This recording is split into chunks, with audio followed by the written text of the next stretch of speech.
You had to expect that if you got your hand raised, you were going to hear the boo birds, and they were pretty loud. Yeah, absolutely.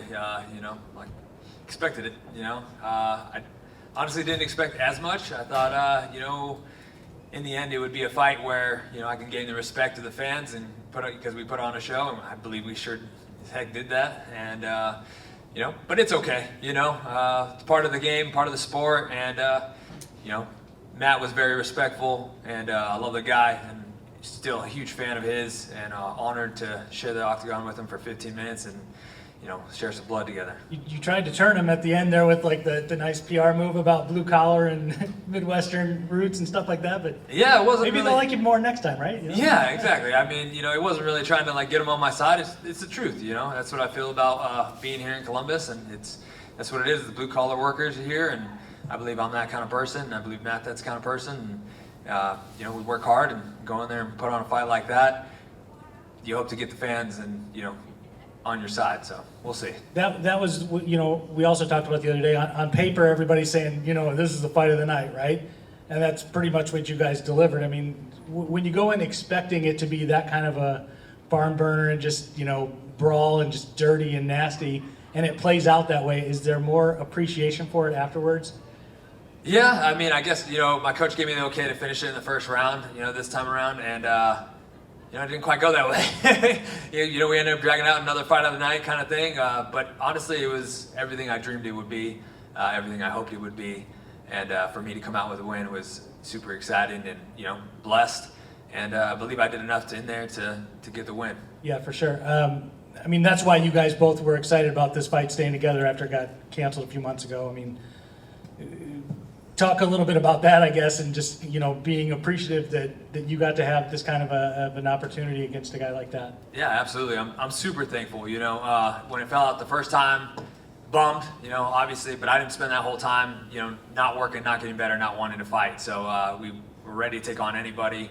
I had a full fight camp, so thankfully I had someone step up and fought anyways. Was pushing for the fight to happen. It didn't sound like from the UFC, the matchmaker standpoint, like it was going to be able to something that was come back together.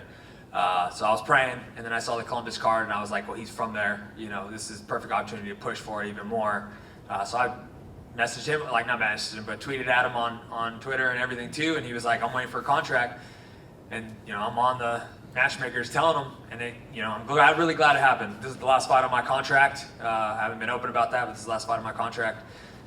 UFC didn't say anything about renegotiating. I tried to ask about it. Dana White, let's talk. I'd love to keep fighting. I'd love to keep putting on shows. I don't want to fight anywhere else. If this is it, if you don't want me no more, that's okay. I'll hang them up here. I should have left my gloves in the octagon if that's the case, but if not, I'd love to keep putting on shows. If for some reason they said, yeah, we're gonna let you go do your own thing, would you retire then? Yeah, absolutely. Yeah? I'd be You wouldn't done. go give it a shot somewhere else? I mean... No, I'd be done. Me and my wife talked about this a lot. UFC's, that's where I want to be. And so it was the goal the whole time. I'm excited. I love being here. They treat me well. I love being in front of these fans. It's the biggest organization out there, the best organization out there as far as I'm concerned. And you know what? If they don't want me to come out and put on shows anymore, I'll hang them up and I'll go spend my daily at the farm with the family and work on building that. I mean, I'm not a betting man. Well, I am a betting man. I would bet they're probably going to be glad to bring you back. But you guys had a moment afterwards. Like most split decisions, each guy probably thinks that they did enough to win. I'm sure that he's thinking he was going to get his hand raised. Same as you. What did you guys talk about, I guess, right in that immediate aftermath of the fight once you knew that you had won? Actually, we both kind of talked about just how this is exactly what we expected of each other, that we love the way each other fights, and, it's pretty much everything we dreamt of it was going to be. We wanted to bring the fans and put on a fight, and just the respect we have for each other. And honestly, when the crowd was booming when I was getting announced, I looked across the octagon, and there was Matt Brown, applauding me, applauding as, they were announcing my name. Nothing but respect for the guy, nothing but respect. He's a class act. Again, as always, I love the way he fights. He brings it, and a class act gentleman, for sure. Appreciate it, man. Thanks. Thank you. Bryan over here. Congrats on the win. It was a battle. It was a battle through all three rounds, which is kind of what we all expected. But when you fight a guy in his hometown, there is always that worry of the judges. Not that they're not doing their job, but the crowd kind of rises and falls with every punch he throws, every punch he lands. Were there any nerves in that moment when you heard it was a split decision? No, I kind of figured it'd be close. I felt like I got the better of the striking in the most part, especially in the clinch. I felt like I got the better in the elbows, and I thought, if anything, it was the takedowns that maybe kind of pushed it over one way. So, I thought it was close going into the third, and I thought it was honestly the last final, push at the end that, and rocking him a couple times that, outweighed his takedowns, and then the final push at the end where I put on a lot of damage that, get it over to me. You know how tough Matt is, but were there any moments you're hitting him and you're like, why won't this guy just go down? Like, you hit him with some really hard shots, and you had him hurt a couple times, but he just kept coming back. He'd throw an elbow, or he'd back off and throw something. It was just like, he was like the Walking Dead out there. Yeah. He's super tough, and I thought I was going to be able to put him away, and for a second there, it looked like he was going to go down. But I wasn't surprised that he was going to keep pushing. I wasn't surprised that he was going to try to keep throwing and try to keep fighting back, and he wasn't going to be easy to, take out of there. So just try to stay consistent. He was good at, getting away from some shots while he was really injured and moving away and tying me up and things like that in those exchanges. So he's a veteran for a reason, and he's very skilled and very dangerous, and he was able to survive tonight. What is the feeling you said, going into this last fight in your contract? I mean, in terms of the pressure, because, listen, you got to be honest, a loss that might determine the contract. That might just be like, okay, we're done. Win here, I think we all believe you should get another contract, especially after a fight like that. But again, was there any nerves or anything like that going into the fight? Not at all. Like I said, if the UFC wants me, I'm ready to put on some more action. And I believe I do that every single time I fight, and I think. People can count on that, whether it be against Matt Brown, whether it be anybody, I'm going to bring the heat every single time. So if they want me, I'm ready to put on some action. If not, that's okay. So there's no pressure because I'm okay with it. If they don't want me, I'm okay with, all right, then I'll be done and I'm going to go work on my farm and be with my family. It's another thing I love to do. And, we're building our farm as it is. And if this is it, then I'll put more focus into that. And, be with my family. So another thing I love to do. So assuming they do bring you back, though, this fight, as soon as it got made, everyone was like, oh, this is going to be a great fight. And of course you guys delivered.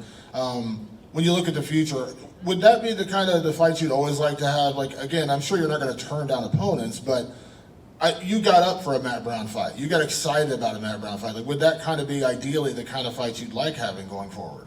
Ideally, yes. These are the kind of matchups I want. I think they excite me. I think they excite it excited Matt Brown. I think it excites everybody who is, the fans, everybody. I honestly would love to fight. The next person I'd love to fight would be Robbie Lawler. I think that would be an awesome matchup. I'd love to test myself against him. He's one of those guys who brings it, and I'm a fan of him. I think that would be an awesome matchup. There's tons of other matchups out there of guys who come to throw down and bring it. So. I think there's definitely a lot of matchups, but yeah, I'm not going to turn down anybody. Whoever's name comes on that contract, you can count on me saying yes. Better farmer, you or Bryce Mitchell? I don't know. I don't know. Bryce Mitchell's probably been doing it his whole life. I'm new to it. I didn't grow up around livestock or on a farm or anything like that. So I'd probably give it to Bryce Mitchell, but respect him. Yeah, I definitely respect him, and maybe I should get together with him sometime and try to learn some things about the farm that he can teach me for sure. Congrats again. Thank you very much. It seems like we're seeing the UFC let more and more fighters fight out their contract. It's not like it's anything personal or anything that they're sort of judging. Do you have that sort of thought as well, that if they did let you fight out your contract, it's not maybe a reflection of the fact of you and how you fight, just maybe that they're now in a practice of letting more fighters fight out their contract? Yeah, I have noticed that, they've been doing that a lot, and I figured like they possibly would make me do that this time around. I did think that because of the way I fight, because of how I fight, and, the excitement that I bring, that, we would renegotiate before that happened, and, I wouldn't be one person to fight out my contract, but, the time has come, here it is, and it's like I said, let's talk, Dana White, let's talk. I would love to come and keep putting on fights. Well, and it doesn't, your fight style, you do take some damage, but tonight, you're not the worst for wear. I mean, it doesn't look like you're all that bad. So it looks like you still have much more mileage left in the tank. So I mean, even though you say that if they let you fight out your contract and you're willing to go away, is that a decision that you think maybe you could change in 6 months, 8 months, 12 months? Or is it once you make that decision, are you done? Or do you think that the competitive juices won't come back at you at some point? I'm sure they will, and honestly, I can't tell you. We'll see. I'll have to talk with the UFC, and hopefully they do bring me back, and I get to continue to doing it and continue to put on fights.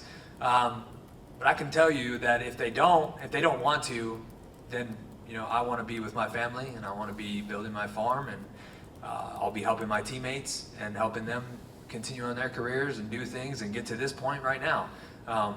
And I believe a lot of these guys will. Tom Lane, who's in my corner. Paul Carson's in my corner. I believe they'll be right here, putting on shows for you guys in the near future. It's hard as heck to find those guys fights already. So I can guarantee you they'll be here, and I'll help them do that. So I really hope to continue to put on a show. And I don't know if it's ever been done, if there's been a double fight of the night bonus, but I mean, I believe this is a double fight of the night kind of fight right here. This was in Columbus. So Dana White, let's double it up. Or whoever's decision it is, let's double it up. I mean, me and Matt Brown really threw down, put it out there for everybody. It was everything it was supposed to be, and let's double it up. And I know you gave lots of respect out there. Was there anything about him and what he pulled out tonight that surprised you, or did he live up to everything that you expected? We knew he was going to go those foot strips, those foot sweeps, in the clinch, and we practiced them so many times and worked over them, and I like to do them too as well. Gosh, they caught me off guard every single time. He swept the heck out of me. I was able to bounce back from it and get up or whatever, but I was just like, God dang it, come on. We're better than this, but so it was all good, man. It was just fun to be in there and fun to exchange with him. What I was really happy about is, landing some of my own really clean elbows on him. He's the elbow king right there and gets in there nice and dirty. So he landed some good ones, and I landed some good ones there as well. So it was nice to exchange those elbows with him. And last thing for me, it did sort of look like it came maybe down to that third round. What was your corner telling you going into that third? Did they kind of tell you that it's all or nothing in that third round, that you maybe 1-1 between the two of you? Yeah, kind of. They're just like, we got to keep pushing. We got to put the pressure on him. This is it. We got to continue to push. Come underneath. He's dipping. You keep throwing too high. We need to come underneath and just continue with the pressure. You're hurting him every time you hit him.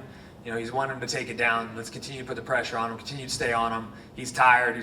So it's just what we had to do. We had to continue to grind, continue to push forward. And that's nothing that we're not used to. So. And I know I said last thing, but I love that you allow the fingernail painting and everyone has sort of changed it. Was there ever a decision that maybe you wouldn't want to keep a winning color scheme going to the next fight, or is it always like, hey, just give me something different this time around? Whatever she wants, whatever my daughter wants is it. I don't, coming off a win, loss, if we do the same colors off loss, it doesn't matter. Whatever she wants is what we're going to do, and it's going to be great. That's awesome. You're a good dad. Oh, thank you very much. Congrats on the victory. Thank you so much.